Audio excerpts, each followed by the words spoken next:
Saya juga mau dialog. Saya mau ketemu lah sama siapa. Mari kita bahas ya kan. Mungkin tidak usah di publik ya. Tokoh-tokoh yang Indonesia gelap. Yeah. Pertama saya bicara pasar modal dulu. Pasar modal itu adalah pasar. Ya.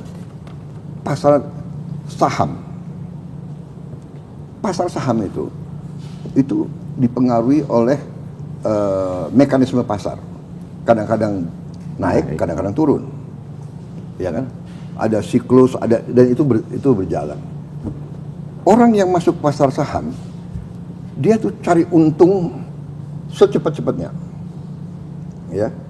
Ini kalau kita bedakan dengan direct investment. Bedanya adalah ini cari untung cepat. Kalau ini dia punya rencana. Saya bikin pabrik. Bahan bakunya ini. Bahan baku boksit lah, nikel lah, bahan baku batu bara lah. Ini bahan baku, ini pabrik, ini distribusi, marketing, ini untung saya. 5 tahun, 10 tahun, 30 tahun. Ya. Jadi kita bedakan. Nah, kalau saya lihat fundamental kita kuat. Ya. Apa yang terjadi di pasar saham, kita punya kekuatan dan kita akan investasi. Ya. Orang selalu bicara kalau pasar saham jatuh. Kalau pasar saham naik, orang diam. Iya kan? Waktu sempat berapa hari yang lalu kan turun. Wow, ya, ekonomi Indonesia kacau, gelap, Prabowo gagal, bla bla bla. Begitu berapa hari naik lagi, diam, nggak ada yang komentar. Sekarang pasar saham di Amerika merah, turun, jauh sekali. Tapi pandangannya Trump adalah oh enggak, ini iya, tapi pada saatnya akan naik lagi, gitu. Karena dia melakukan hal-hal yang dia anggap memperkuat ekonomi Amerika. Ya, ini jawaban saya soal pasar modal. Jadi makanya saya tuh nggak terlalu takut sama pasar modal. Ya, karena Indonesia punya kekuatan itu yang kita sadar ya. Kita jangan punya rasa rendah diri. Kita kayaknya diprogram bangsa kita, elit kita juga. Bahwa kita ini lemah, kita kalah, kita ini dijajah, kita ini hebat gitu. Loh, kita hutang besar, hutang kita dibandingkan dengan banyak negara, hutang kita salah satu yang secara perbandingan itu terkecil di dunia. Hanya 4-5 negara lebih kecil dari kita. Iya kan? Inflasi kita terendah di dunia. Orang-orang ingin belajar bagaimana Indonesia mengendalikan inflasi. Anda lihat inflasi Turki 44%. Dia udah hebat ini, dia turun dari 85%. Argentina 117%, dia udah turun. Nggak tahu 300% dia. Jadi kita ini harus jangan terlalu takut bahwa dunia ini tidak baik-baik saja. Kita penuh dengan kesulitan. Kita penuh dengan, terus terang aja kita koreksi diri ya sebagai bangsa selama 30 tahun ini kita banyak melakukan blunder. Kita akui saja. Jangan salah siapa presiden. Masa satu presiden bertanggung jawab atas semua? Ini banyak blunder. Dan ini juga salah. Saya juga, hey, para teknokrat, hey, para profesor, hey, para guru besar, kenapa kau tidak koreksi, kenapa kau tidak ingatkan pada saat dilakukan penyimpangan, pada saat dilakukan blunder, ya kan, yang macam-macam lah kita bisa uraikan, ya. Jadi itu satu. Nah, kedua masalah Trump. Ya, masalah Trump ini kita harus lihat nanti mungkin kita akan mengalami dampak yang berat mungkin, terutama yang bisa kena adalah industri tekstil, sepatu, garment, dan furniture. Ya, ini berat karena ini padat karya. Tapi kita akan cari jalan keluar. Kita harus berani mencari pasar baru. Kita ini terlalu manja juga sih. Ya, kita tuh selama ini tertarik oleh ekonomi Amerika, benar, karena ini kan sistem ekonomi yang Amerika ajarkan kepada kita, kan? Iya kan? Free market, benar nggak? Globalization, iya kan? There are no borders. Mereka ajarkan kepada kita. Kita murid yang setia. Ya kan? We follow what they teach us. All the time. The 60s, the 70s, the 80s, the 90s, 98, 99 kita ikut IMF. Paling setia, paling loyal.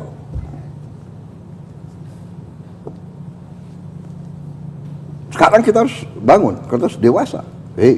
Dan tidak hanya kita, Eropa, negara ASEAN, semua, Australia, semua. Kalau begitu, sekarang situasi berubah. Dan memang benar situasi berubah. Dan itu yang saya sudah ingatkan bertahun-tahun, saya ingatkan. Tolong buka rekam digital saya, rekam jejak saya.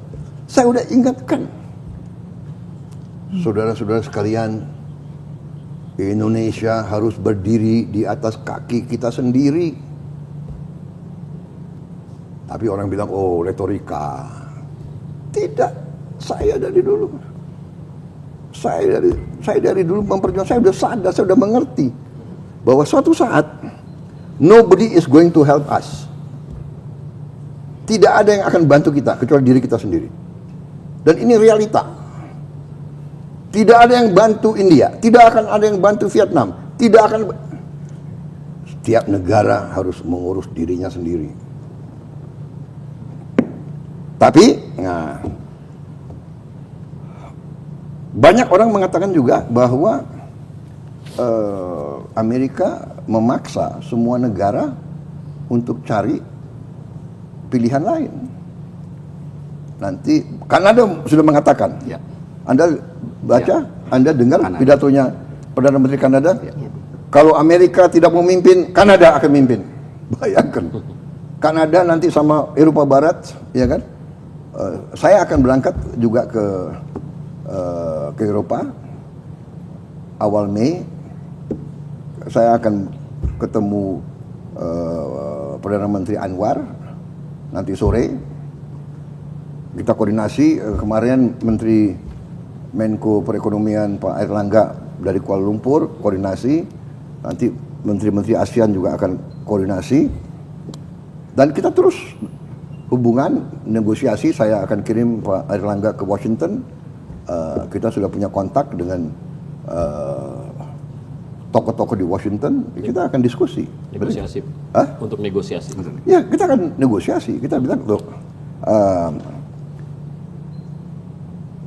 tapi satu hal yang saya ingin sampaikan, Amerika sebenarnya punya hak, ya, karena dia ingin membela kepentingan nasional dia, ya kan? Bayangkan negara-negara lain punya surplus $300 miliar, $200 miliar, $100 miliar, ya kan? Benar nggak? Ya, dibenarkan oleh WTO juga. Iya kan? Kita ini termasuk surplus yang kecil, tidak terlalu besar, $18 miliar. 17 ya, tapi maksud saya juga, ya, pengusaha-pengusaha kita juga harus istilahnya punya long term planning, ya, dan tidak tergantung kepada satu pasar yang enak. Iya kan? Iya kan? Iya, iya. Kita harus berani. Kenapa kita tidak ke Afrika? Diversifikasi. Afrika itu the new emerging market of the world. Afrika loh. Jumlah penduduknya besar, resourcesnya banyak, ya kan? kebutuhannya banyak, ada pengusaha-pengusaha kita yang berani ke Afrika, ya kan? Benar nggak? Salim Group, dia di mana-mana di Afrika itu. Mereka sekarang hobinya makan Indomie. Dan mereka kira Indomie itu makanan mereka itu. Kayak spaghetti, jatuhnya mengganti spaghetti. Ada di Nigeria, Ethiopia, di Turki, Tanzania. di Mesir. Jadi we have to look for new market, benar nggak? Yang kita concern hanya memang apa itu garment, sepatu, ya kan? Itu yang dua concern. Tapi, nah ini bagian ya. Makanya masalahnya adalah kita harus berani dan saya bertekad untuk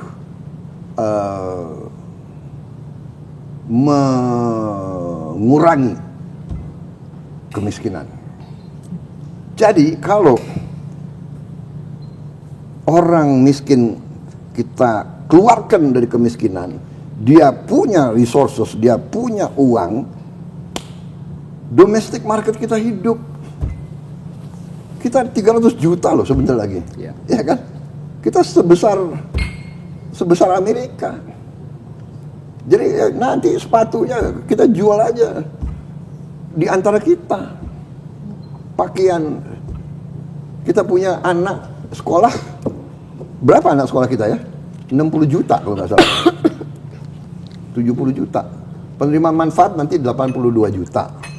Jadi mungkin anak-anak kita ya mungkin mungkin 75 juta mungkin. Mereka butuh sepatu. Mereka butuh pakaian, pakaian olahraga, pakaian pramuka. Ya kan? So, ini nanti saya harus kumpul dengan tokoh-tokoh industri, tokoh-tokoh kita bicara. Kita cari jalan keluar dan kita berusaha mitigasi kesulitan yang akan ditimbulkan, dan kesulitan ini akan kena seluruh dunia. Tapi ini ya sekarang tinggal terjadi apa? Shifting. Orang lagi cari teman ini, ya kan? Cari kawan. Kita juga bingung sebetulnya, benar nggak? Iya kan? Tapi dalam arti kita mengerti bahwa mereka concerned bahwa ekonomi mereka tidak produktif. Dia masih kuasai teknologi, tapi di bidang lain, bidang mobil, mereka sudah bisa kalah jauh mungkin dengan Cina, iya kan? Elektronik, telepon, ya kan? Kita sekarang siapa yang pakai telepon buatan Amerika mungkin ya? Apple masih, dia teknologi dia masih unggul. Jadi ini nanti ada equilibrium baru ya. Saya sendiri juga sangat prihatin. Tapi ya ini fakta yang dihadapi seluruh dunia. Ya hanya saya percaya tadi apa yang Alvito sampaikan, basic kita kuat. Ya, whatever happened, saya kira kita survive apa yang sudah pernah kita survive, krisis-krisis berkali-kali. Ya. 68, 98, 2008, COVID ya kita hadapi dan kita bisa atasi. Tapi kuncinya kalau ada kerukunan. Ya. Jadi saya juga prihatin ya, mungkin saya juga mau dialog. Saya mau ketemu lah sama siapa. Mari kita bahas ya kan. Mungkin tidak usah di publik ya. Tokoh-tokoh yang Indonesia gelap, Indonesia gelap. Maksudnya oke, kalau memang Indonesia gelap, mari kita kerja supaya Indonesia tidak gelap. Iya kan? Kok Indonesia gelap? Kabur aja deh. Kabur aja dulu deh, ya kan? Habis itu Jokowi salah, Prabowo goblok. Ini tidak mengatasi, iya kan? Apa? Mana? Ini saya bikin hitam atas putih. Ya. Saya mau kirim lah nanti. Kalau saya mau kasih makan ke anak yang lapar, what is wrong with that?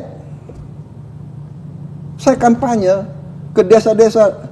Saya lihat anak ini umur 5 tahun. Saya tanya, enggak, dia 10 tahun. Badannya 5 tahun, kecil. Stunting. Stunting kita ini sekian puluh persen, Mbak Uni.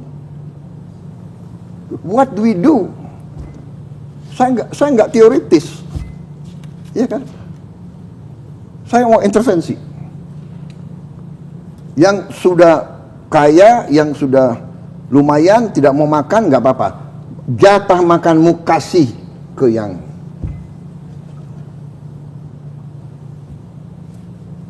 Ini sesuatu yang tidak bisa saya terima di hati saya. Ada anak dikasih makan, telurnya dipotong, dibungkus. Guru, kenapa? Untuk adik saya di rumah. Ada anak dikasih bingkis, dikasih, tidak makan. Kenapa? Ibu saya di rumah. Di rumah nggak ada nasi. Dia bicara dengan tidak sedih, dia bisa, ini tidak bisa terjadi. Saya nggak terima. Saya sebagai pemimpin, saya sebagai patriot, bukan ini republik yang saya bela dari sejak muda. Jadi saya akan berjuang keras supaya tidak ada orang lapar di Republik Indonesia. Saya akan kerja sekeras-kerasnya.